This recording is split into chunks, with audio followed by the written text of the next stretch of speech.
Okay, it's 6:32, so I think we'll get started. Good evening, everyone, and happy Earth Day. Thank you for joining us for Original Alpinists Wild Sites webinar on safeguarding a future for mountain goats. My name's Kat Graves. I'm a climate change resilience coordinator for the Invermere branch of Wild Site, and I'm delighted to be facilitating this evening's discussion. Before we begin, I'd like to acknowledge that I'm joining you from the shared, traditional, and unceded territory of the Ktunaxa and Shuswap First Nations, and to give thanks for their millennia of stewardship of these lands and waters that we are so fortunate to call home. If you aren't familiar with us, WildSite works locally, regionally, and globally to protect biodiversity and encourage sustainable communities in Canada's Columbia and Rocky Mountain regions. On the other hand, I'm sure many, if not all of you, are more familiar than you want to be with Zoom at this point. So the only housekeeping note is that we will be hosting a Q&A after the panelists speak. So please drop any and all queries in the Q&A box throughout the course of the evening so that we can get straight to your burning questions as soon as the discussion wraps up. And so without further ado, it's my pleasure to introduce our panelists, John Bergenski, John Zender, and Douglas Chadwick. John Bergenski is WildSite's conservation director and a leader in the 20-year process to create and complete the Purcell Wilderness Conservancy. He has been instrumental in the designation of protected areas and parks in the East Kootenay and has worked to establish the Southern Rocky Mountain Conservation Area, the Columbia Wetlands, and East Columbia Lake Wildlife Management Areas. John Zender is a longtime Columbia Valley rancher, and alongside his brothers, he owns and operates Zender Beef, a sustainably raised cattle ranch. John has been an ardent observer of local wildlife since childhood and has spent decades observing and documenting the Toby Canyon mountain goat herd. And it is thanks to his passion for the health and future of this herd that we convened this evening's webinar. Finally, Douglas Chadwick, or Chad, is a wildlife biologist, naturalist, photographer, and author of numerous books, including A Beast the Color of Winter and The Wolverine Way. Chad has studied mountain goats and grizzlies in the Rockies, elephants in Africa, and whales in the world's oceans, and has been writing about natural history and conservation for magazines like National Geographic since 1977. Welcome, all three of you, and thank you so much for being here. I'm going to pass it right over to John B., who is going to kickstart the discussion with an overview of regional mountain goat population health and what the data can and can't tell us about mountain goats. John. Unmute here. So good evening, everybody. Glad that you could join us this Earth Day. And I'm coming to you from Sheep Creek in the Rocky Mountains on Ktunaxa territory. And I'm hoping that this evening's presentation is going to stimulate some thought and actions. I'm going to switch the screen here because I've got the driest part of the presentation because I'm just giving you a lot of information. And I'm going to show you a few pictures, if I can share the screen, that I've taken of goats who I love to spend time with up in the mountains. So I'm going to let's see if I can get that to work. Just a second. And hopefully you're seeing my screen.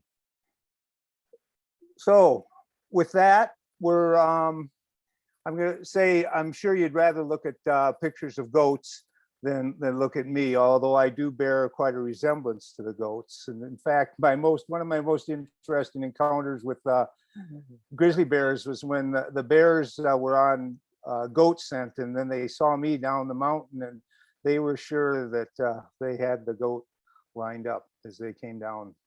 Anyway, so many of us have a love affair with the high mountain environments of the Kootenays, and I love spending time with the inhabitants of these high places. And while they spend much of their time on alpine ridges and benches searching out grasses and forbs, they also travel from their high elevation haunts, often over long distances, to low elevation mineral licks, exposing themselves to a wide variety of challenges. I'm going to give you a few numbers which are far from up to date due to the dearth of inventories that provincial wildlife staff have available for decision making.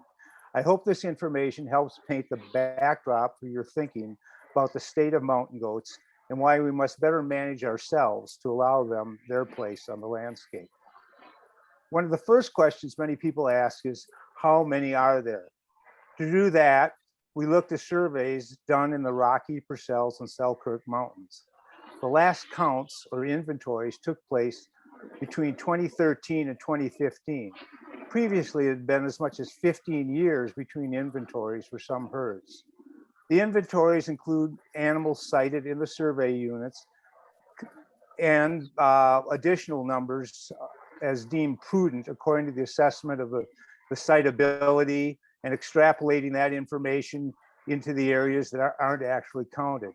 The present population estimate for the Kootenays is 6,913 mountain goats. With over roughly a decade between population surveys, the most recent, 2015, revealed lower populations in 70% of the survey units, many with populations declines of over 30%. There's no evidence to suggest a change in this trend.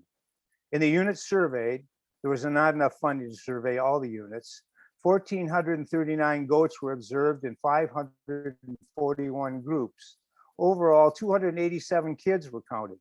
Goats are notoriously difficult and expensive to survey as they're spread across mountain ranges, most often in small groups. To make the problem of counting goats even more difficult, aerial surveys can be stressful to the animals. The surveys, however, can be an important tool in determining how to best keep goats on the landscape.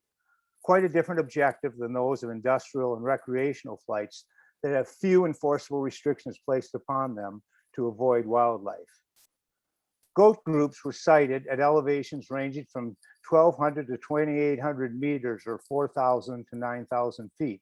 Of 25 survey units, adult numbers increased in only 6 and were relatively stable in 3 units, and 16 of the 25 showed declines.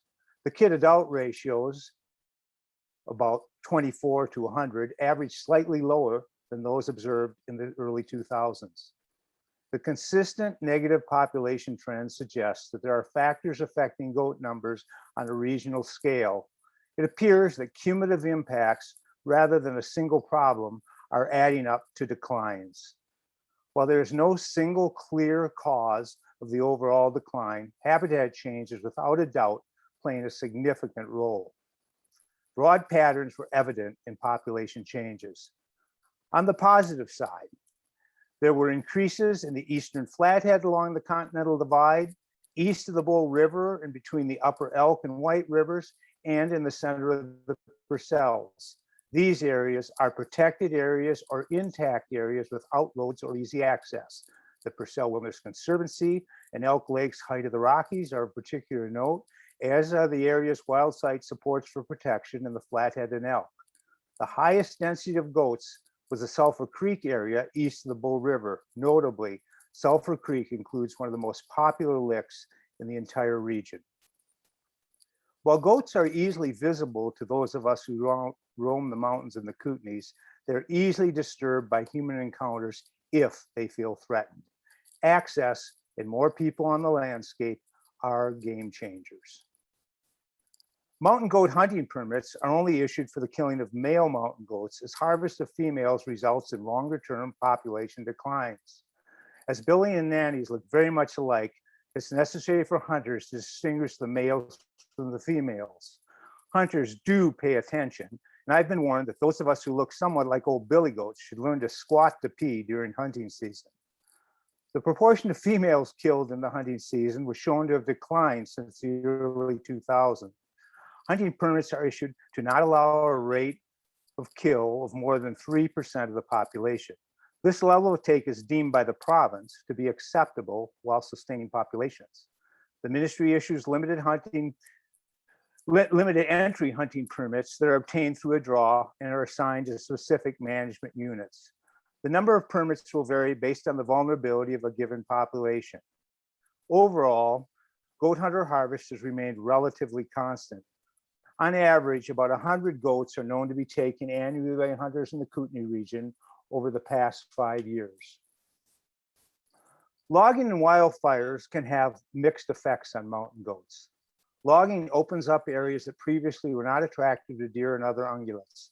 Along with the deer come their predators, mainly cougars and wolves, who are now in closer contact with the mountain goats, who can be far from escape terrain when they are at or traveling to the all-important mineral licks.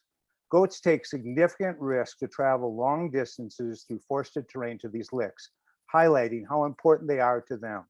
Logging in the proximity of goat licks and trails should be avoided, and even at a distance should take place only in August through October when the goats are not using the lick. Logging operations within a kilometer of a lick or winter range cause disturbance and habitat change that should be avoided. Recently in Thunder Creek, we were able to have a planned area on the top of the drainage removed for wildlife connectivity and protection of goat habitat.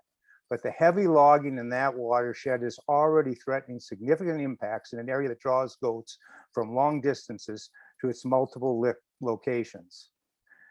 At the same time, it should be noted that while logging and fires cause disturbance and increased predation risk, in some situations, they can open up sightlines for goats to avoid predators, and wildfires can serve to regenerate high-value forage at high elevations. It's hoped that wildfires in the White and Acamina drainages that impacted goat habitat will lead to healthy regeneration of grasses and forests. Goats, at the same time, need and make use of high elevation forest cover to provide snow interception and thermal cover under some winter conditions. Forestry roads make mountain goats more vulnerable to hunting pressures, and regular road use by motorized and non-motorized users, particularly if there's hunting or dogs, increases stress and makes habitat unavailable. Yet goats can become habituated. Habituation only takes place over time when the goats realize there is no negative consequence to the presence of vehicles or humans. They get used to road traffic, as we have seen in places like the Sulphur Creek Lick, which is closed to hunting and direct access, or in the national parks, where goats tolerate people in a car or truck, but not outside the vehicle on foot or bike. Habituation has led to goat deaths on both highways and logging roads. A successful project in the Lardot Valley is using salt blocks to keep goats away from the logging roads after a goat had been killed by a logging truck. In the West Kootenai, where there are few mineral licks available, goats have been seeking out areas where hikers pee. A salting project is presently underway at the popular Gimli area in the Valhalla Park, where some goats have become aggressive in seeking urine. Squatting to pee is not an advantage in that situation. The impact of recreation has become increasingly better understood. Repeated peer-reviewed studies have shown that animals depend on minimizing energy expenditure during the winter period, so any disturbance resulting in energetically demanding flight, habitat displacement, or physiological stress responses have negative long-term survival and reproduction implications. Goats are particularly sensitive to overhead activity, perhaps partially due to the fondness of eagles for knocking kids off of rock faces in order to supply food for themselves and their young. Helicopter recreation, both winter and summer, has been shown to raise heart rates and stress hormones. This is particularly problematic in the winter, but even in the summer, goats will demonstrate stress and abandon good habitat. Best management requires a 1 kilometer flight distance between mountain goats and helicopters to avoid disturbance. Disturbances that are most detrimental to wildlife are those that are unanticipated. And while disturbances which are predictable and localized and without negative associations may be tolerated over time, unpredictable activities exact high costs and include, in particular, and I quote from the peer-reviewed study, helicopter overflights and overland uses which are not confined to established trails.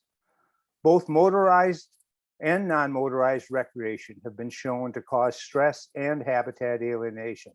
None of us who travel in goat country are off the hook and having to act responsibly and avoid causing additional stress to our friends that Chad calls the beasts the color of winter. And there's, of course, climate change, unpredictable weather patterns, including rising temperatures, changing avalanche scenarios, all adding to the list of issues that must be considered when evaluating how we manage our human footprint. John and Chad are now going to provide some more for us to think about. And remember to drop your questions in the Q&A that we'll try to speak to after the speakers. With that, I'm going to turn it over to John Zender to talk about the Toby Creek goat lick that's adjacent to the Zender Ranch, and which John has monitored for years. John, it's all yours.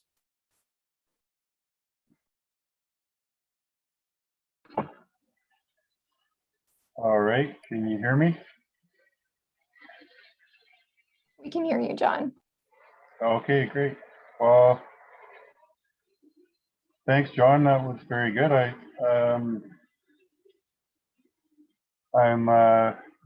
I'm very thankful to WildSite for organizing this meeting, and I'm really looking forward to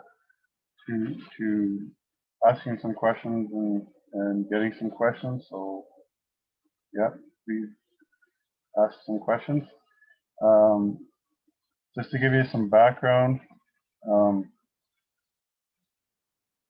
I've grown up on a ranch here near Invermere in the Columbia Valley, which borders along the Toby Canyon to the north. I've always been interested in wildlife and animals of all kinds since an early age, and I learned about this goat lick from my dad when I was young, and he took me over there to have a look at the lick itself and the goats, and I've always felt it was a very special area, and that we were so lucky to have this goat herd that lives in the canyon beside and on our ranch.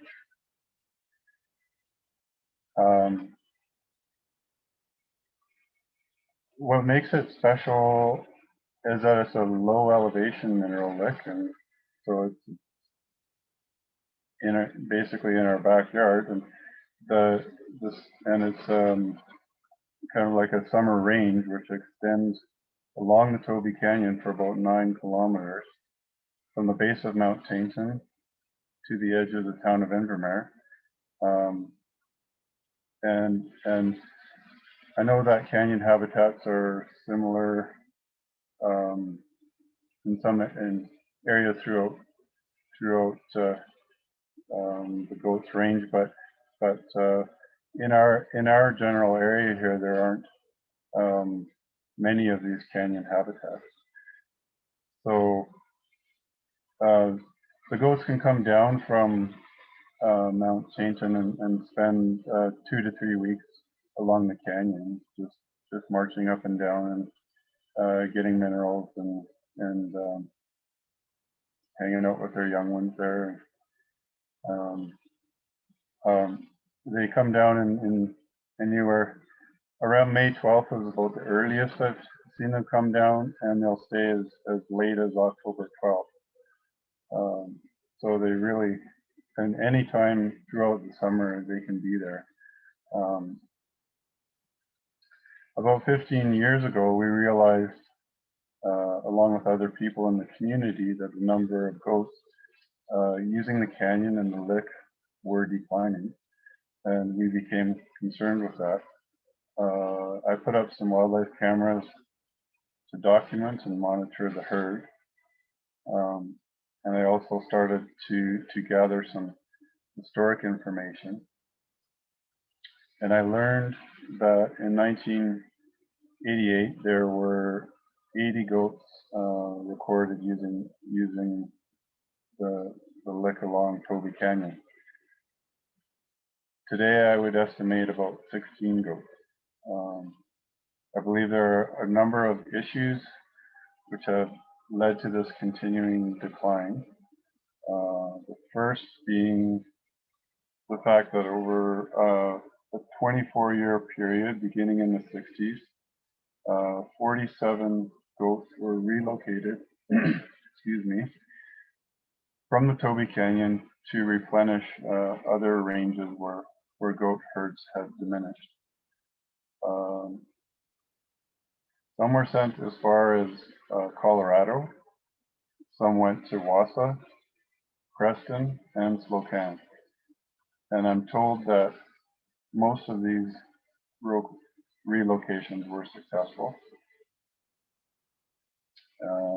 However, unfortunately, it was likely had some impact on the remaining Toby Canyon herd. Besides this, these goats have been facing increasing pressure from recreationalists, not just in the canyon, but also in the nearby area of Mount Brewer, Brewer Lake, Mount Goldie, and Mount Chainton.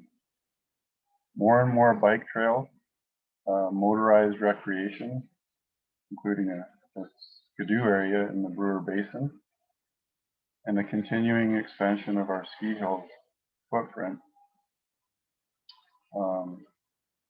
are likely contributing to the goats' decline and lack of recovery.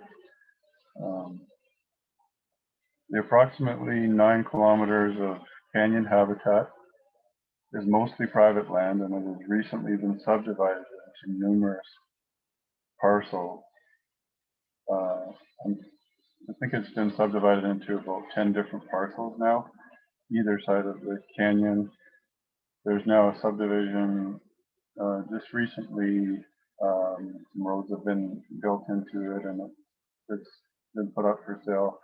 A 3-parcel development just across from the main goat lick.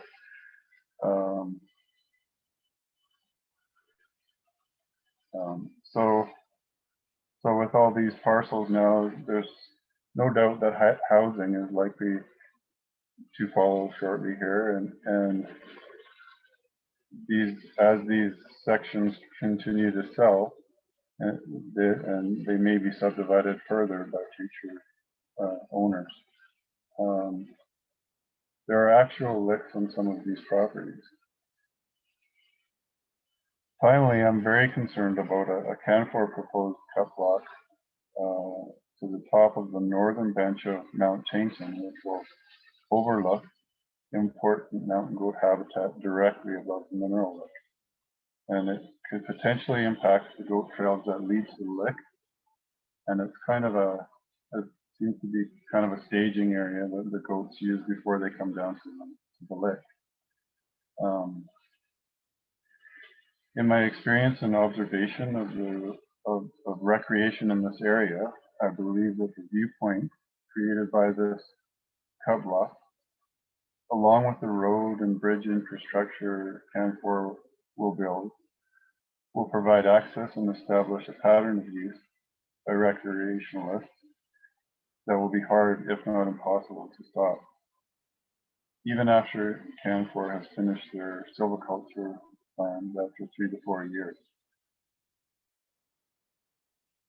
In conclusion, I'm very worried that the cumulative impact of this intense level of human disturbance will mean that the Toby Canyon herd cannot survive, let alone thrive in our region into the future. And maybe to end on a positive note, I do know that our community cares a lot about these goats. There may not be a whole lot of awareness amongst the general community, but I think about 10 years ago, BC Hydro had proposed a doubling of the power line across the goat lick, which would have removed a lot of important trees and screening from the goat lick area. They would have removed a lot of the vegetation, and so that the goats would be more exposed in some ways at that point.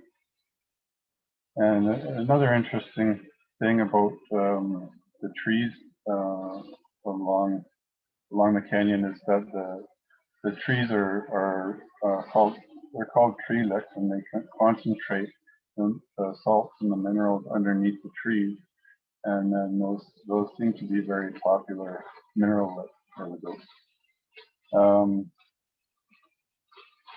Anyways, there are local communities, the Rod and Gun Club, the Wild Sites, and the District of Invermere, even the regional district, all sort of work together to prevent BC Hydro from, doubling the line across the mineral list. And then it worked out. It was a real positive result. I felt great about it, and I think everybody did. It worked out even better for BC Hydro. So, I mean, it just sort of shows that people can get together on these things and work together and create a bit of a plan. I'm hoping we can perhaps get some kind of management plan in place to address it. And with that, I'll pass it to Doug, or Thanks, John. thank you. I'm just going to pause your sound because I'm getting quite a bit of feedback. Okay, so Chad is up next, and he's going to provide us with more insight into the biology of this iconic species and how its unique characteristics affect the management of it. And what better way to set the stage than with this equally iconic and unique portrait of the author and biologist that he requested we share with you. Chad, go forth. All right. Yeah, I had some facial work done since then. That was just a phase I was going through. Look, I don't want to get too much into the general biology of goats. I think people have a pretty good understanding, especially in your part of the world. But you know, they do live higher and steeper around the year, through the year, than any other mammal in North America, except for a couple of, the smaller rodents. And so they live in the crown of the continent, and they live in a place where winter claims the land and shapes the land, dominates the land for 2/3 of the year. And like a lot of high elevation creatures, plant and animal, they grow and develop very slowly. They are nothing like most of our four-footed residents of ungulates in North America. They don't breed and reach full size until they're 3 or 4. They'll first giving birth at age 4 or maybe 5. They give birth in late May, early June.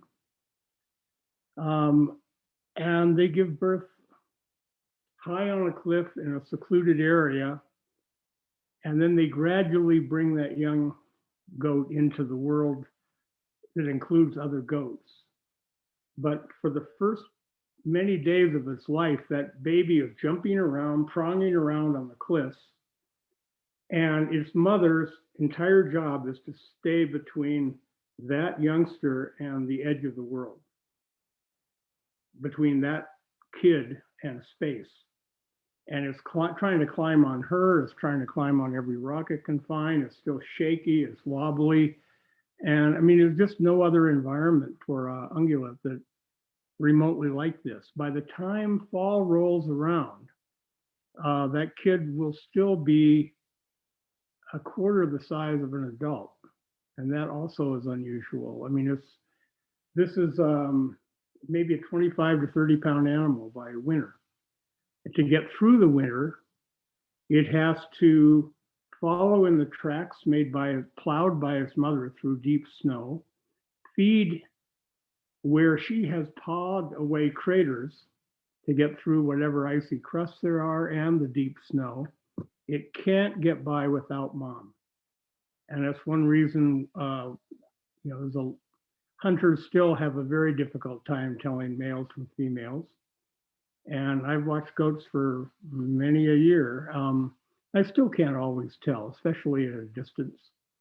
So that factors in to the mortality. But the other point is by the time spring comes, of 100 baby goats, there may be 25 left. It's much higher than usual mortality. Mountain goats rarely twin. It's less than 5% of the females, probably more like 2 or 3 will have twins. You may see some mountain goat, you may see a mountain goat nanny with 2 or 3 or more kids around her, but that's just a play group. And if you watch long enough, you'll see them all go back to mom. So rarely twin, slow to age and mature and reproduce, high mortality, and they may skip, the females may have to skip a year between births. Hard winters, especially. What the goats have done is trade the kind of vulnerability to predators that a lot of the hoofed animals have for security in these high, hard to reach habitats, the terrain. But they've traded that safety for from predators for the full effects of living atop the mountains. And that includes not only the hard winters, but it includes avalanches, slips and falls, which are more common than you might think. I've seen a lot of goats with busted horns and crippled feet.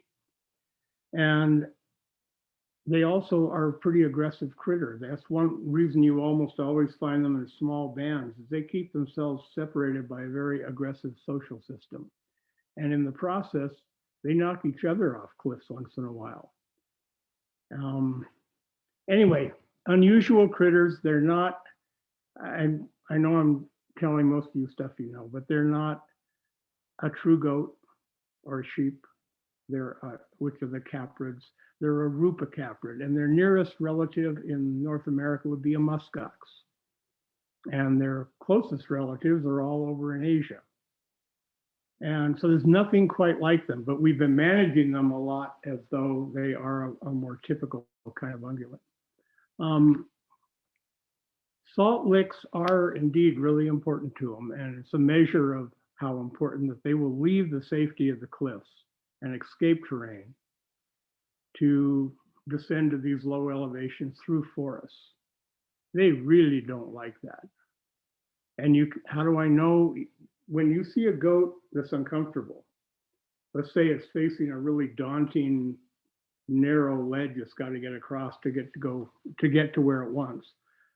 When you see them enter just a copse of subalpine fir high on the mountainside, their tail goes up, and you can tell how scared they are. If it's out, if they're more scared, it's like that. And it's straight up when they're really nervous.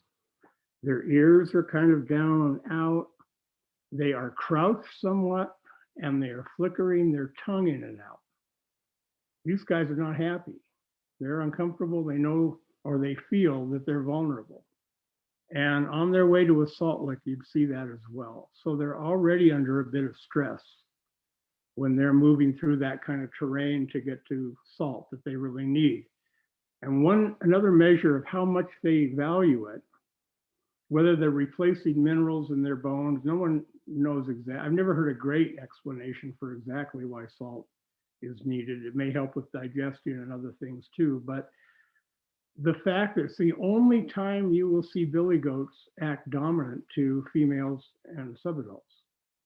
So here are these big billies, which get up to a couple 100 pounds, and they spend most of their time near the nannies, kind of crouching around and acting like they're being submissive, like they do in the rut, when they're following the females nonstop and they're all crouched down and going, oh, I really love you for your mind. I just want to be near you.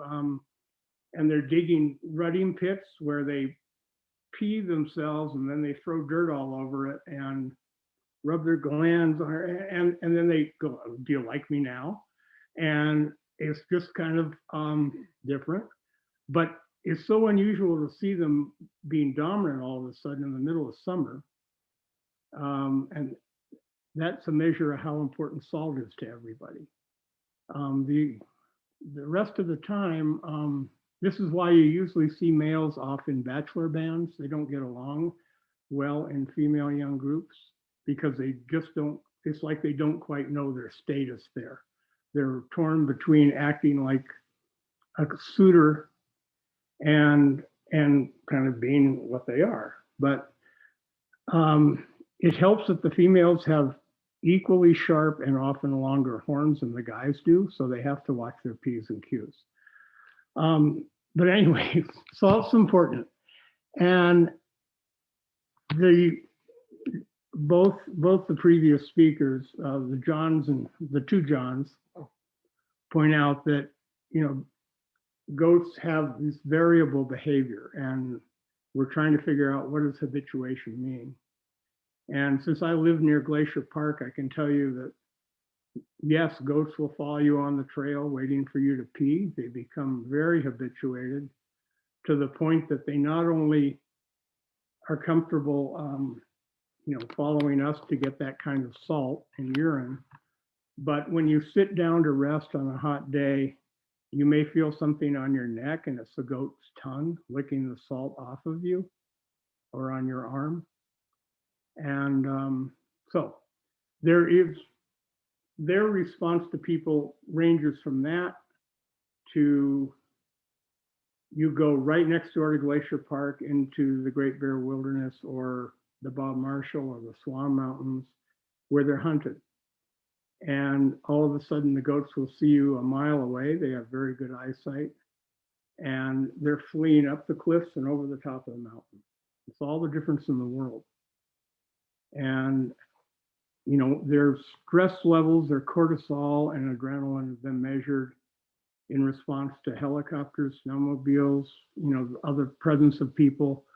But so often the context of how much hunting is there, what do the goats know about that? It seems to make a night and day difference in their response and in the amount of stress that our presence causes. So I'm just checking some notes. Let's just say they're extra sensitive to disturbance there. And again, they suffer mortality from slips, falls, avalanches, especially, just winter conditions. I would argue that it's still an experiment to see if they can sustain any level of harvest. They're in balance with the mountains, and that's a tough job. But their survival strategy is, like I say, to trade safety from predators for contending with the top of the world. And so what I'm hearing about the problem there, well, one other thing I should say, there is no native mountain goat herd in Montana that is not declining, except for the goats in Glacier National Park, where they're fully protected. All the other native herds are slumping. And some of the introduced herds are doing okay, which is what you'd expect when you put an animal into a new habitat where it's got an unlimited food supply, and often where there's not the normal range of predators. But it's a serious, serious decline underway. It's relentless. Fish and game guys don't know what to do about it. And I think you've got the same thing going on in southern Canada, from what I've been told. And I know it's been going on since the 70s when I first started talking to biologists up there. And yet here we are with an animal that has, let's call it, special requirements to thrive. It's very good at doing what it's doing. It's highly specialized to succeed there, but not if we add X, Y, and Z in the way of pressure on its survival. So the first thing I would do when you're talking about, you know, someone, look, we're just doing snowmobiling. That's not going to be that harmful. Look, we're just doing motorbikes. We're just doing mountain bikes. we're just going to have a bit of subdivision. We're just going to have a logging project. And each one of these, like, I don't think that'll, really be a serious factor. So what's that cumulative effect? And then add to that and put it all within the context of, is that area hunted or not? Because that's going to depend how much all of those other factors are affecting the goat's stress levels, disturbing them during the winter period when they're struggling mightily to get through the toughest environment we have here in the Rockies. And, no one wants to deal with it because it's very hard to talk about cumulative impacts. And it takes a lot of collaboration and thought. And it just doesn't, I haven't seen it happen well down here. It's always one issue at a time, but I think that's your challenge, knowing what I do of goats. And I think there's never been a very, they don't get the attention of the charismatic species, the carnivores. They don't get the attention of the ones we hunt. They're sort of an afterthought. And meanwhile, they're just steadily dwindling while we do what we want here and we do what we want there and we do a little bit more there and we do some over there. So I'm no help at all solving your problems, Kat. But I think it's got to be a multi-pronged approach and not just, I was in a area in the Swan Mountains when a logging road went in and the area was cut. But that was in the day when goats were hunted unlimited. That was way back. Well, yeah, it was a long time ago, but and so the disturbance was massive and the mortality was massive. And now it's more death by 1,000 cuts. And the fact that John Z said the herd once numbered, he estimated about 80, is that right, John? And now is maybe a quarter of that. Something, and so that's what you're dealing with. And I don't think there's room for compromise at that point. I don't, and I'm trying to say this not as an environmentalist or advocate, but as a biologist. I don't think biologically they can contend with that many pressures at once, and especially the idea of a logging area above them, above the cliffs where they come and rest and then go to the lick. Goats will stop when they come to any steeper area that does have a view, and they'll rest a while and or at least stand and look it over intensively before going on down. But that sounds like above a set of cliffs is right where that logging is going to be. And that sounds difficult. And then the amount of disturbance, they may habituate to it if it was done over, an X number of years, but otherwise they're already keyed up. They already got those tails up and they're already in a crouch and flicking their tongue at a lot of stages as they go through the forest. Now, if they're hearing all the noises and disturbance up above or have to go through, more or less through it or around it, that's a lot to ask. So I won't berate that anymore. I'll just say you got one of the slowest reproducing mammals, big mammals on the continent. And it's not like any others, to repeat myself, and we shouldn't have management of it or around it like we do for any other animal. We need to give it some very specific thought, and I wish you well up there. If you'll wish me luck in return down here in Montana. That's all I got. You were going to show really interesting pictures while I was talking. Did you? Well, folks wanted to see your face. They wanted you to be full screen. Not that long. I mean, did you have like party scenes or anything interesting? We'll throw them up during the Q&A. Okay. Thank you, Chad. And thanks to all three of you for generating such a great discussion. It's stimulated a few questions so far, so I want to dig right into those. Jim Easterday is asking whether anyone has established the dimensions of a buffer between logging and a goat trail to a mineral lick, and also between logging and the mineral lick itself. And I'm going to ask John B. to touch on this because I believe you spoke to buffers earlier. Okay, and Chad, if you have any information, that's great to add into it, but basically what that there isn't something that's been researched and established as an exact number, but the 1 kilometer buffer is most normally used as far as in the wildlife habitat areas for other species. And of course, you can't translate things right across the board, but that is the number that's come up as a best management practice and from what research is available. The problem, of course, is there's vertical distance. There's always some vertical distance involved, not always, but quite often with goats. And so we're basically talking more in line of a horizontal distance for that, because a lot of the disturbance is the noise, and of course the terrain makes a big difference. So no, there isn't an absolute number, but the general guidance that's looked at for best management practices around goats around heli, and also I know that when we're working on some of the other species, is usually about a kilometer. I don't know, Doug, Chad, do you have anything you can add to that? Or? Not really. I wonder how long is the logging slated for again? What period of the proposed logging? John Zender, do you want to take that one? Oh, hold on, sorry, you're muted.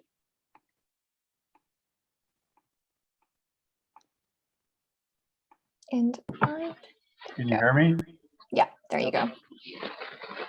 Yeah, I think it was a 3 to 4 year period, because they have to go in and do the logging, and then they're going to do the silviculture afterwards, and that's going to take a couple of years anyways to go back in and replant and so on.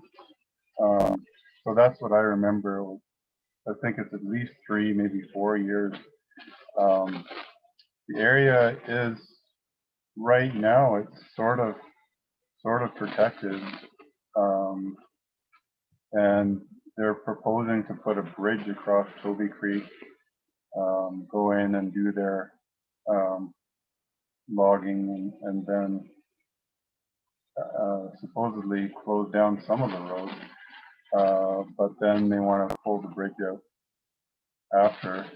But my concern is that the recreationalists will come in from another area, and once those trails are established along the top there to get to that lookout point, basically,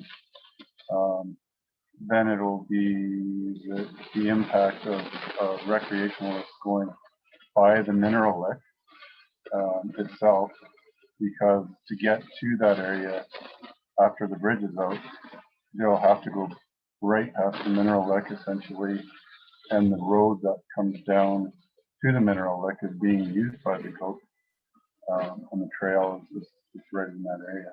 So it's not just the logging, it's the way it's going to attract and persist with the recreationalists wanting to get to the top of the mountain. That's my concern with that. Thanks, John. And I just wanted to add just briefly to that discussion though too, in terms of if you in trying to close or buffer the area, really you can get a wet wildlife habitat area which is limited, but the ministry staff, the habitat and the wildlife staff really don't have the tools presently, the way our Forest Ranging Practices Act works, in order to actually say you must not. And even unless there's changes to that act, even the district manager for the ministry can't prevent these uses in the timber harvesting land base.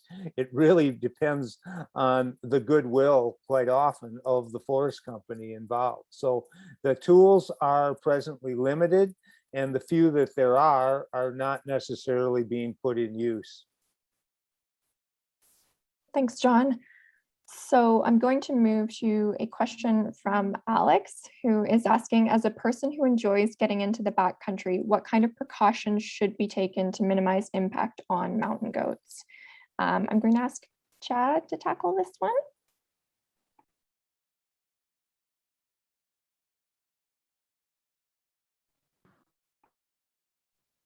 I'm unmuted.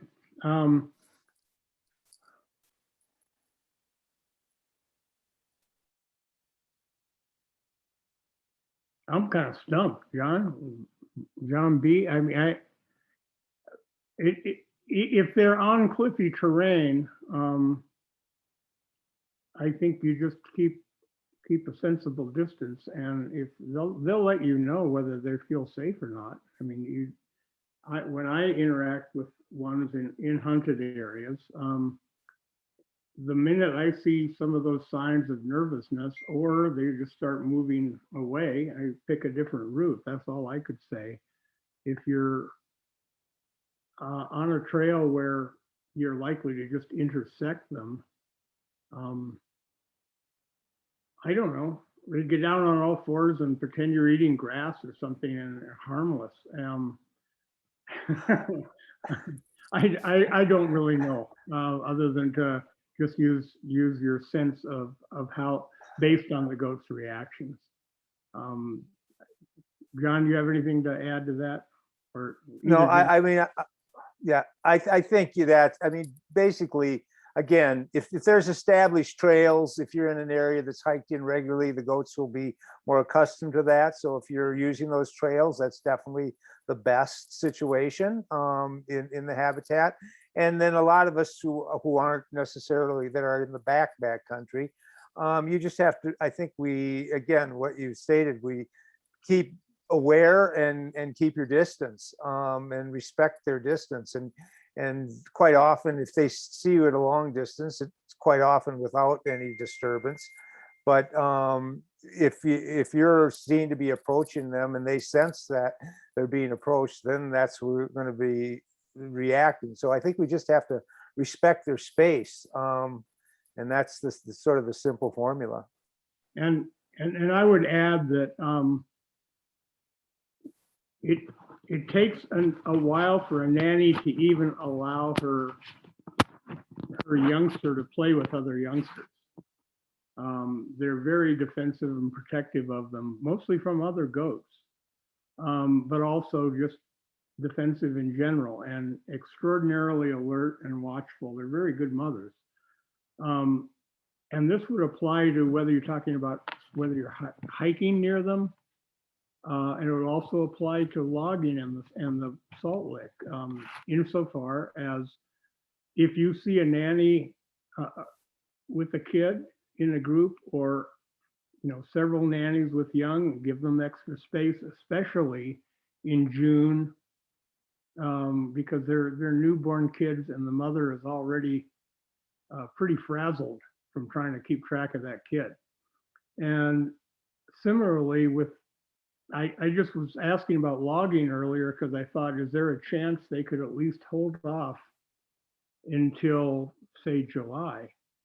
Because salt is so important to these animals, and the females with young coming, they'll come to use the lick starting in May, but most don't. Most wait until that kid is a little stronger and mom's a little more comfortable, but they're still very nervous. And for them, if you can avoid the worst of the disturbance, or any disturbance, preferably, until at least June, and then the females, first the other older goats come in, and then the females with young finally make it in there by June, at the latest, very first week of July. After that, it's more intermittent, at least in the areas I've watched here. It may be different, John Z, where you are, But I would think if you could get any compromise with on the logging proposal, it would be to at least hold off until, mid to late summer and on through the fall. And you said you've seen them as late as October, but to me that would be, a few and unusual down here. The bulk of them are in June, July. Okay, great. Thanks, Chad. On the note of the Toby Canyon goat herd, Karen is asking, and obviously this is a hypothetical question, if there was no further disturbance, is 15 or 16 a viable herd size? And I'd say, Chad, you're probably best equipped to answer that. No. No, it's not. Simple. It's not. There are, yeah. Well, look, we're supposed to be thinking long term. Absolutely. Goats are very poor colonizers. One of the reasons they keep dwindling, besides the factors I mentioned, is that, if you knock a deer herd down or an elk herd or moose, whatever, to a certain level, they have much more, they move a lot more, they're good colonists. That group can be replaced if it's been diminished. With mountain goats, they are traditional home range users. A female that grows up in a certain set of cliffs is going to stay and have her young there. Some of the males may go visit between areas and spread the genes around, but once you knock them down to a certain level, then you've got just, again, how many females are going to have a kid in a given year? How many of those kids are going to survive? And, and how many of the dominant breeding nannies are going to survive? That's an awfully low number. That's gambling with a group that size. And they won't get easily replaced from elsewhere if they get that right down to the last handful. They just gradually wink out. So that's a problem that's a bit more unique to goats. Even bighorn sheep migrate considerable distances in a lot of areas and intermingle. The more radio colors they put on them, the more they find that. With goats, not so much. I did see a question while I'm babbling here. Absolutely. About competition with bighorn sheep. I know it's been a problem in Colorado where they introduced goats. They claim the goats have been beating up the sheep. What I've seen in Glacier Park depends on the size of the goat band and the size of the sheep band. And usually the sheep band is larger and the goats kind of keep their distance. During the rutting season, which overlaps with sheep, I've seen billy goats courting ewes, and I've seen rams courting nanny goats. So, they can be friendly and even trying to mount one another. So it's, kind of a spectrum of stuff. So I can't go beyond that. So.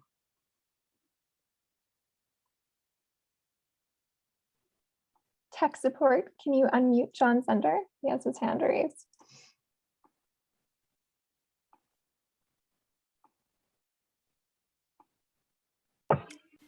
There we go. Oh, no, sorry. You just muted again. There you go. Okay, sorry. I was wondering, Doug, about home ranges. How large are the home ranges typically of a group of nannies?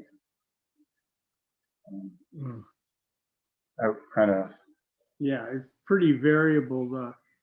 In a place like Glacier Park, where you've got continuous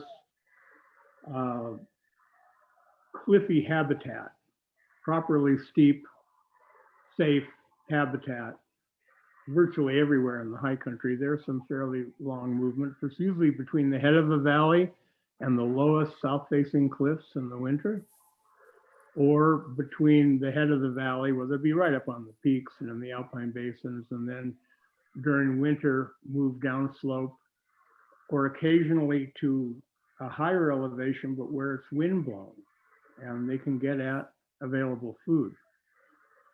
So again, the reason for this small band size is social aggression, and you get a ranked group of goats that have kind of worked out their dominance system. The point of all that is that in winter in the Rockies, in most places, a small group of mountain goats can survive in a patch of habitat. They may be licking lichens off rocks and eating subalpine fir to get by. They do that often, but they eat everything there. They're not specialists like sheep on grasses and some shrubs. They're from lichens up to conifers. And they're choosing where they want to be on the basis of the availability of food and the depth of the snow. And again, that's unlike a lot of other situations. But in the Swan Mountains, south of Glacier, tree line goes pretty much up just to the ridge lines. And so they don't have a lot of habitat they can move linearly or horizontally on in safety. And so that movement up and down the valley, and same thing in the Bitterroot Mountains south of Missoula, it's only a few miles. And if that.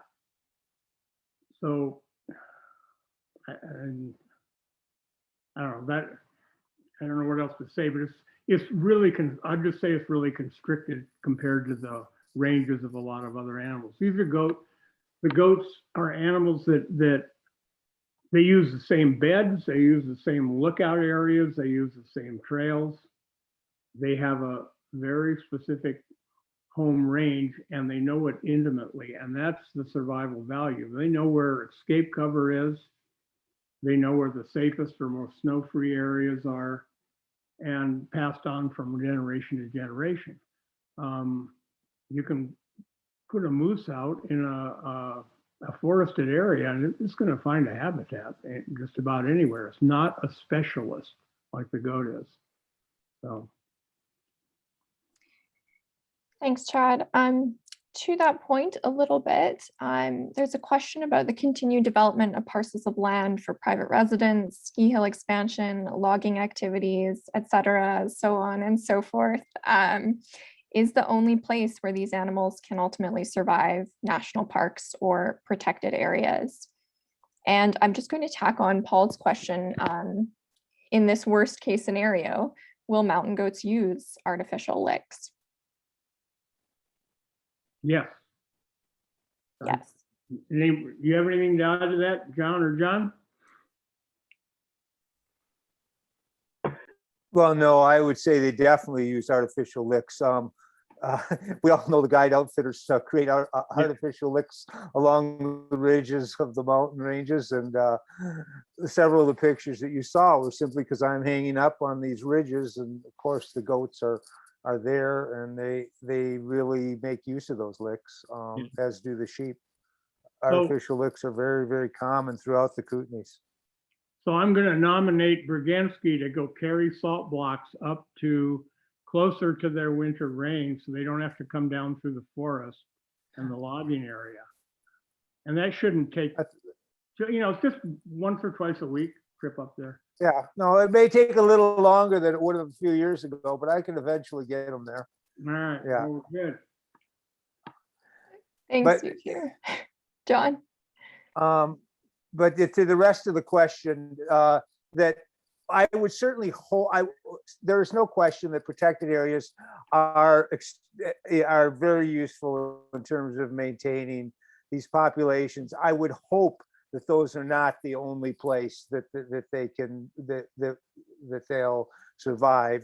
We aren't going to ever have we certainly critically need here in the Kootenays some expanded protected areas right now, but I wouldn't want to say that just because a place isn't protected, that there shouldn't be habitat protections in place. But it is extremely difficult outside of a protected area to do the right thing, as it were, because of all of the other factors and all the other factors that come into play.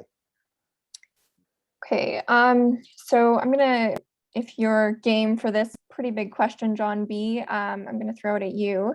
Ali and Charlie are asking about the numerous decades of government-funded predator control in both the US and Canada for most of the 20th century.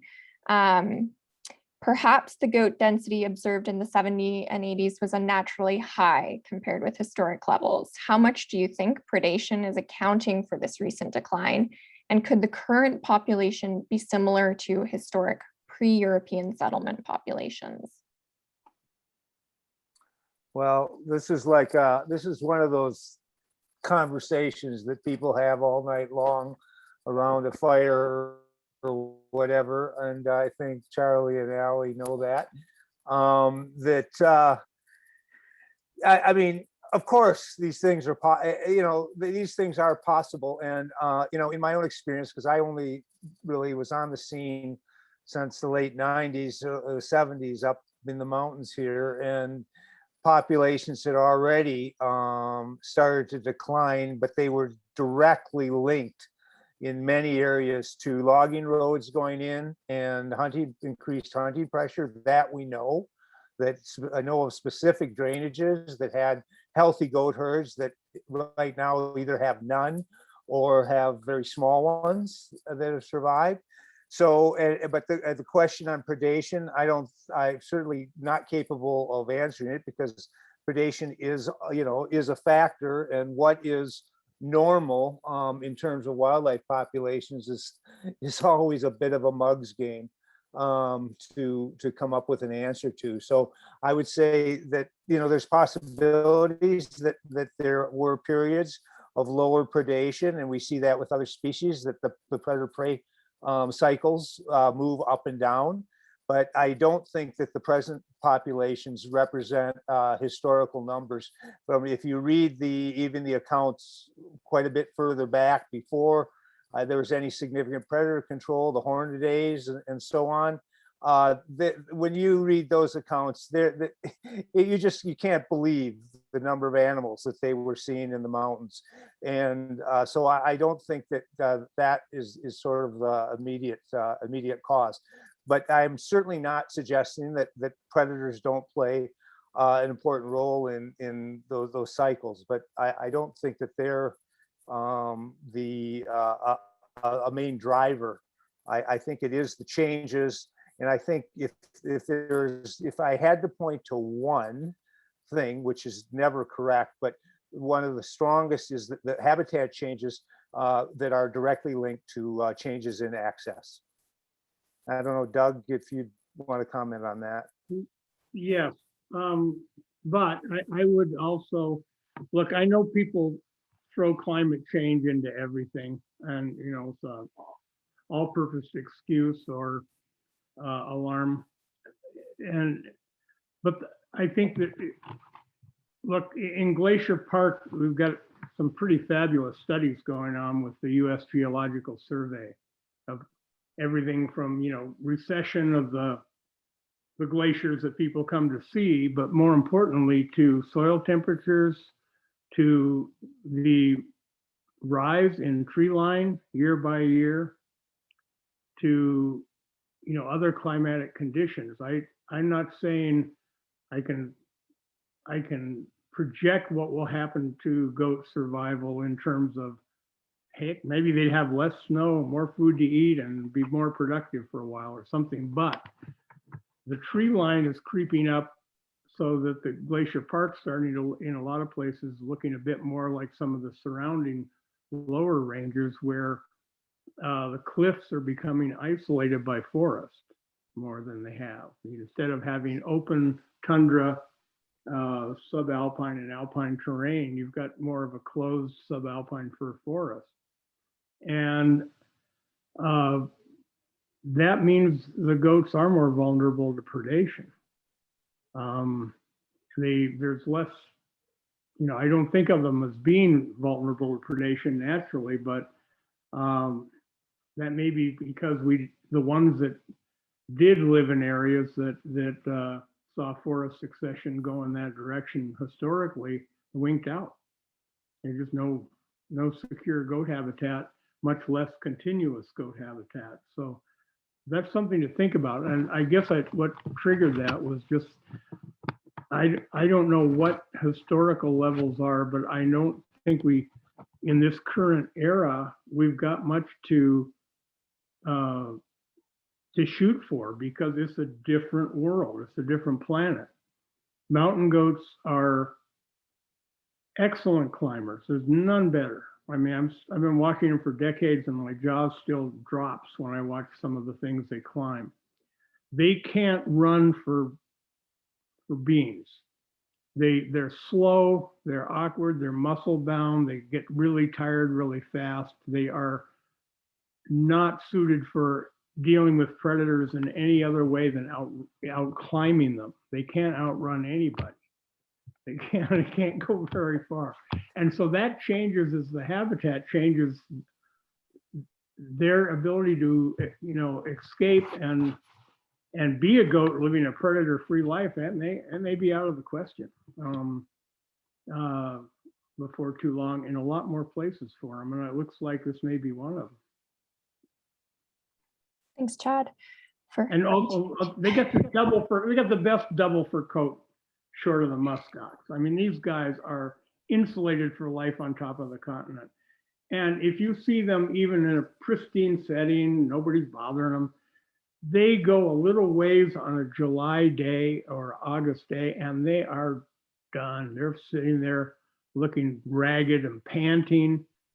They are not heat tolerant. They don't have any place to lose heat except by panting. And there's going to be a lot more of that. So no, I haven't seen any good studies on heat stress and all that, but I know myself, heat stress for me, I used to be able to hike in the high country and count on 10-degree cooler temperatures and a cool wind. Now I find myself hiking up there in 90+ degree Fahrenheit, folks, temperatures, and I look at the goats, and they're either on a snowbank or in the bergschirm between a snowbank and a cliff where the snowbank separates, or they're on the shady side of the mountain. So their use of the terrain in general is getting more restricted. So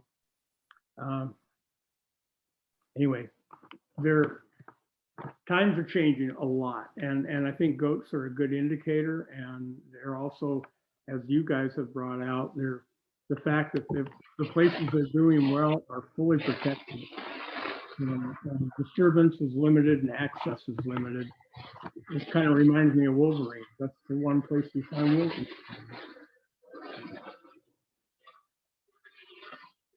John, did you have something you wanted to add? Yeah, I wondered, in the 60s, it seemed to me relocation was a big thing. Excuse me, I've heard that, like, so 3 out of these 4 relocations that came from Toby Creek, the goats survived, and those populations are now doing well. And there must have been some resident goats there, I imagine, or whatever. But I just wondered, I don't hear about relocations anymore. Is it a possibility to take, like you were saying, goats down in Colorado, or not really wanted there, I don't know, but or if there's some particularly healthy populations, would it be a possibility, or is that something that it's just not done anymore? You know anything about relocating or its success? John, did you want to? John B, did you want to? No, I'm not familiar with goat relocations. I certainly, yeah.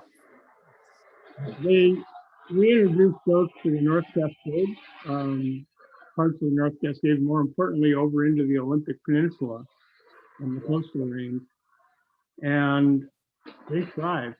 I say it's new territory, there's lots of food, and not many predators. Not the predators wherever the determining factor, but their raising cane with the native plants, bunching up the hillsides. They've got a critter called the mountain beaver over there that likes these moist mountainside meadows, and they're not surviving. So they got themselves a whole new set of problems, like you do with any non-native critter coming into a different area. And also I mentioned some of the conflicts they appear to be having in Colorado with the reintroduction. So I think on the whole, the Fish and Game departments are steering away from that. I mean, it's sort of like, you know, having salmon hatcheries or something while you screw up the natural habitat for salmon. The focus should be on taking care of them right where they are, and that means right in your neighborhood, John. And not trying to get away with doing a little bit of everything we want to do and hoping the goats will adapt. I think they're the least likely of the native herbivores to adapt. But I'm prejudiced. I'm a goat guy.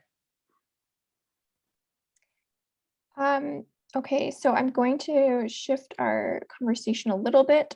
Sylvia Forrest has asked a question about helicopter avoidance.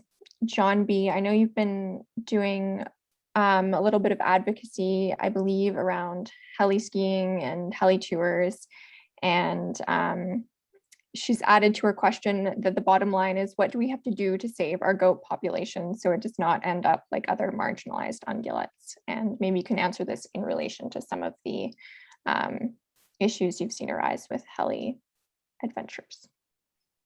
Well, the heli issue is an ongoing issue, back and forth. We basically need to have full reporting of wildlife sightings from heli use.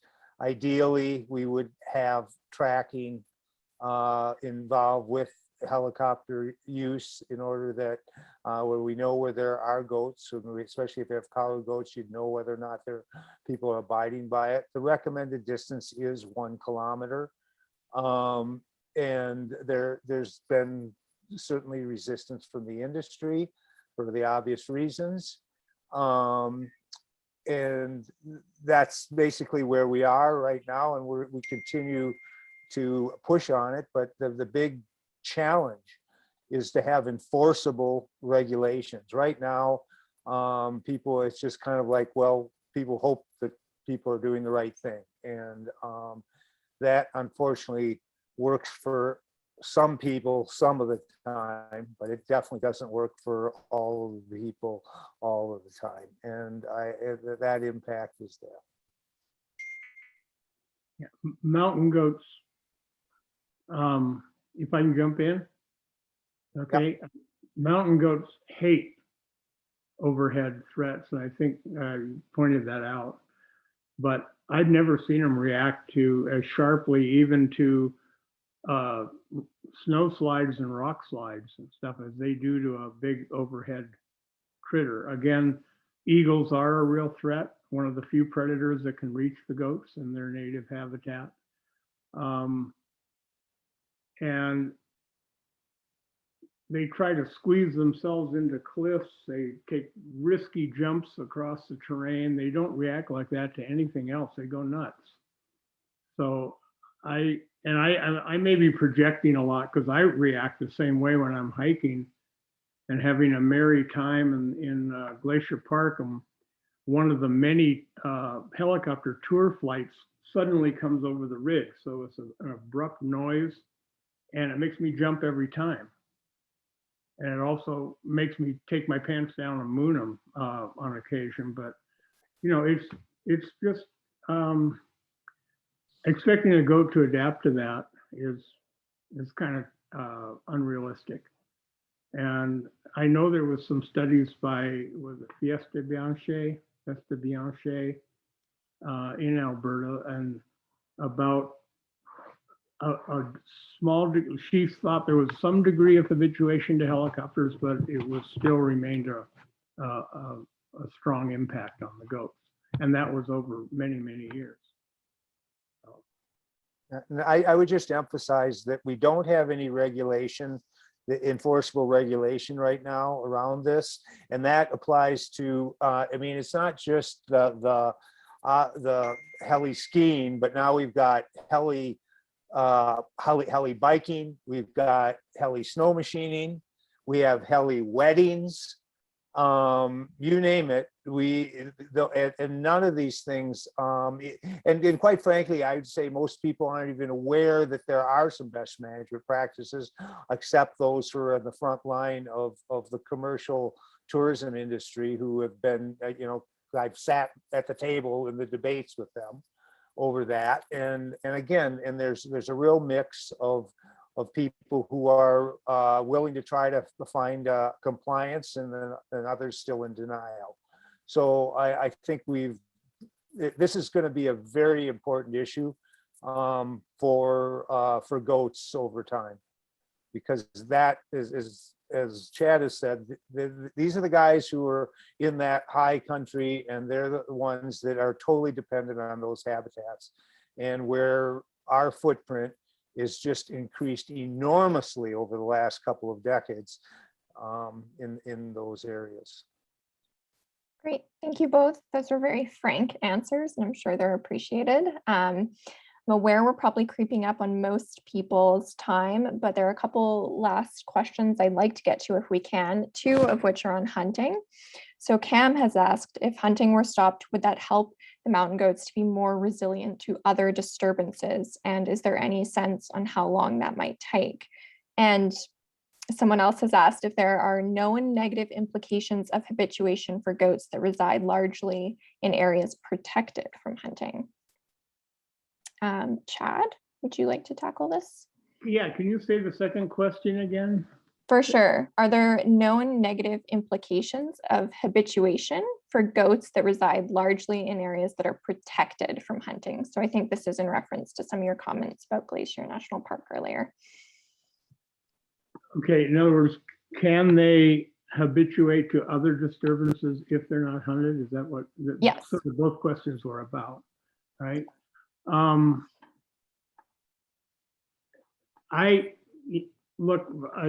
spent 7 years studying goats. That doesn't make me any kind of expert, really. But I did watch them for thousands and thousands of hours, and it's just,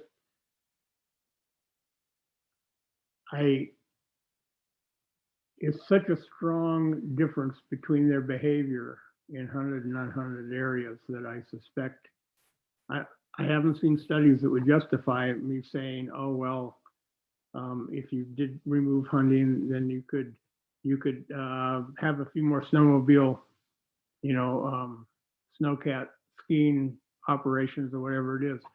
I'd be kind of out of my, I'd just be giving you my opinion. There are areas where in the Bitterroots in, I think it's North Idaho, and in the Cascades, where North Cascades, where mountain goats are attracted to salt sources, including sweaty shirts and that sort of thing. In camps, well-used campsites in the high country, and they are hunted a bit in those same areas. So I don't know if that means they can habituate somewhat, or it's more of a measure of how strongly they're attracted to salt. But they do get used to people in some odd places. But on the whole, they don't. But that's a really tricky question, and I wish there were more scientific research on that kind of thing. It's hard to measure and hard to do, but I think it's going to be the key to more and more of the solution to the sort of management we need to keep a unique life form going in the Rockies. And I talked about this a bit the other day with some of the other participants, the speakers, that I thought, I know it's the hardest thing in the world to get the local community to discuss the multiple impacts going on and see what might be resolved. But this is the future. We're the human footprint extends now across something like 83% of the planet, and every big animal out there is under increasing disturbance levels, harvest levels, other things, and we're still kind of looking at one microcosm at a time. But you did say something important. I think it was Kat. It said that this is an animal that, or John did. This is an animal that can't just move next door if it's being disturbed. It's got a home range that it's very, very loyal to. Chances are, if there's goats there, they've inhabited it while the ice ages came and went, or at least through thousands of years while the rocks crumbled down the hill around them. And the mountains kept rising and erosion took place. They are very niched into these particular areas, so they can't adapt anything like most of the other critters we're talking about. So I think justifies the kind of discussion about how many things are we trying to get away with, and how many and still have goats, or are we willing to lose them at the expense of other kinds of recreational tourism? And the wildlife watchers just have to go watch something else. And just to sort of be fair in terms of in the region here, we have, there's hunting in both the height of the Rockies area, which is a high goat population area. There is also hunting in the Purcell Conservancy, and I'm not a hunter, and I'm not saying, oh, it's a great thing, and because there are needs in some places to restrain hunting, but the basic science of it doesn't suggest that if the hunting is limited and it's focused on males and so on, that's probably not the limiting factor in terms of population growth. It certainly would be if it was wide open. And and while it's not illegal to hunt females, people, because it is so difficult, as Chad has mentioned, people don't go out to look for them. It's not the same kind of a trophy. But the point being that while it's preferable in some areas to have the non-hunting areas, when you're talking about the population dynamics, it doesn't seem to be a leading factor as long as it's appropriately managed. No, I agree with you. It's not a leading factor. It was, and you mentioned historically. But it's just one more factor.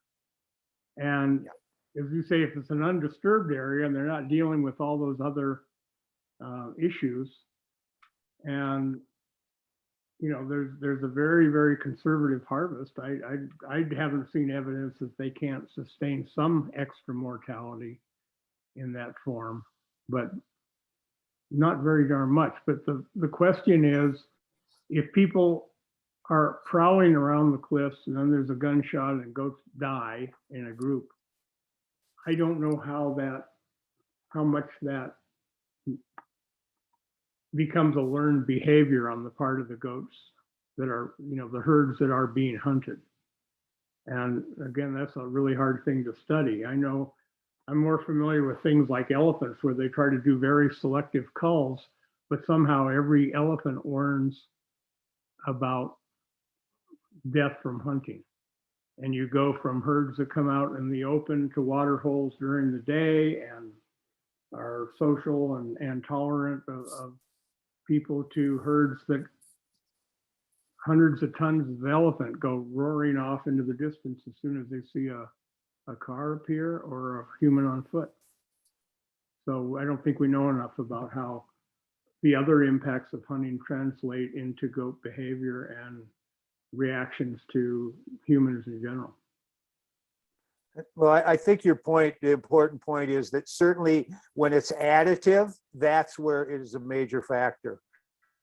And I think that's the issue that we're facing is the multiple factors. And in that case, hunting can be a significant factor when it's additive to all these other factors. Yeah. Absolutely. So a few last questions that I hope will be a little quicker and we can wrap up. Meg is asking, are highway generated minerals an issue? And I think she's implying, will goats become attracted to minerals that are accumulating on a highway? Yes. Yeah, they are. It's a very simple one. And that was the reason I mentioned, I think I misspoke, and it's great. I did get a note from a biologist that when I was talking about the situation in the Lardo, and it was great. It wasn't on a logging road. It was on the highway that the goats were dying. And it was this, and that they've had to put the licks in because the animals, and we have sheep, goat, constant. I mean, it's a major factor here in the Kootenays, and they definitely are attracted to salt on the road. But fortunately, goats less so because they aren't in that elevation band. Sheep are more often at those low elevations, so we tend to see more sheep than goats that are subject to that problem. In Glacier Park, they've had problems with mountain goats licking antifreeze in the parking lots, and then radiator fluids in general. One of the first goats I saw up at Sperry Chalet, a lodge in the high country of Glacier that you hike into. I was going to sneak up and hope to see some goats. And I didn't know at the time that the horse packers had a salt lick there, and the goats were always running around on the porch of the chalet. And the first goat I saw as I snuck around the corner, not wanting to disturb anything, was a goat running in front of me carrying a bed sheet in its mouth, because they used to get into the laundry line where people did their laundry up there, and there was something in the bleach, which it must be some mineral, something salty. I didn't know they needed chlorine, but anyway, you'd see goats running around the meadows in the high country with somebody's underwear in their mouth. It was really, I think they're pretty unselective about what they're licking. Not a very discriminatory palate then. Okay. So knowing what I do as wildlife biologist, this question is not going to have a definitive answer, but I will ask it anyway. How long does monitoring need to continue to capture natural fluctuation, and how many years of decline warrant concern and/or action? John B. John B. Oh, no. John, no, I'm gonna have had that to Chad. He's the professional. He's got the credentials. No, but I don't know anything about in BC what is available, what's likely, what's reasonable and practical to talk about in terms of fish and wildlife budgets and manpower and woman power and that sort of thing. So. Well, I think the question was how long would we have to do these studies, and I think that's a question it is very difficult to answer, and but the problem is that we do need to have some updated inventories, and the projects we right now we are so far behind on both sheep and goats, and that we're making decisions based on some historical levels, population levels, and I mean, who knows? Since 2015, have something happened and numbers have gone up, or has something happened and we've had a big drop? And all we have is the fact that some old guy or even some young guy who's walking around in the mountains happens to either run into a herd or not, and then go tell all their friends, oh yeah, there's lots of, you name it, whatever it happens to be out there. And then we all talk to each other and we say, oh, well, Joe saw lots of those, and somebody else says, oh no, we haven't seen any for years. And so without doing some inventories and without some funding for inventories, we're flying blind. Yeah. Chad, go ahead. Yeah. yeah, it's really, really hard to get good counts and really takes a commitment. But while you were talking, John, it occurred to me, Glacier Park has a very large volunteer, or they call it citizen science. And they've got people out, with a crash program in counting goats and sending them off in the trails to get data. So it's not the best, most rigorous scientific data, but I keep thinking in an area as heavily used by tourists of various kinds and, a growing, increasingly popular area. Do you think there's any chance that up there in Invermere, they could, without, I don't know, someone would have to make a real commitment, but to get a citizen science program where people want to be out hiking, they want to be out doing different things in the mountains, and I think a fair number of them want to do something positive and feel they're contributing. And I wonder if it's possible to, this is probably pretty idealistic, but talk to the wildlife folks and say, is there some way we can develop a program? And that would put more attention on the goats and their situation, their current status, and it would be more involving for more people and also a chance for a whole lot of people to do some good rather than just go their merry way and keep impacting like we all do. Just a thought. I'm trying to say something positive. I feel like I've been the nattering nabob of negativity here. I mean, I'm not anti, I'm not, try not to be anti any one thing, just in moderation and find out what works. But I think that would be, I think that would be good. that's a wonderful idea. And someone from the chat has already said that they run a citizen science goat count. So thank you, Chad, for stimulating that. I think that's a really positive note. And because we have already long shot our time limit, I'm going to wrap things up. I want to extend a huge thank you to our panelists, to John Z for his longtime advocacy on behalf of the Toby Canyon Mountain Goat Herd, to John B for leading the charge in so many ways, and of course to Chad, who took time away from his many commitments to be here this evening. Thank you also to our engaged audience for such wonderful questions. The webinar was recorded and participants will receive a link to the recording in a follow-up email. We so appreciate you being here. So many of you tuned in and stuck around for the whole webinar. Thank you so much. Happy Earth Day once again, and have a lovely rest of your evening. Kat, there was just one thing that was missing. Chad had promised the other night that he was going to demonstrate the mating behavior of the male mountain goat for us this evening. I've been waiting for that. I really hate to shut this down without that. While I was in makeup before my appearance here on Kootenai TV, I talked it over with the crew, and they kind of talked me out of it, John. I gave them a little trial run. I'm very disappointed. Yeah. I'm so sorry, folks. You do not get the interpretive mountain goat dance. We're all disappointed. Thanks for inviting me, and I wish you all kinds of luck. Thanks so much, Chad. All right. Thanks, everyone. I'm going to close it down now. Thanks, everybody. Have a great night. We will.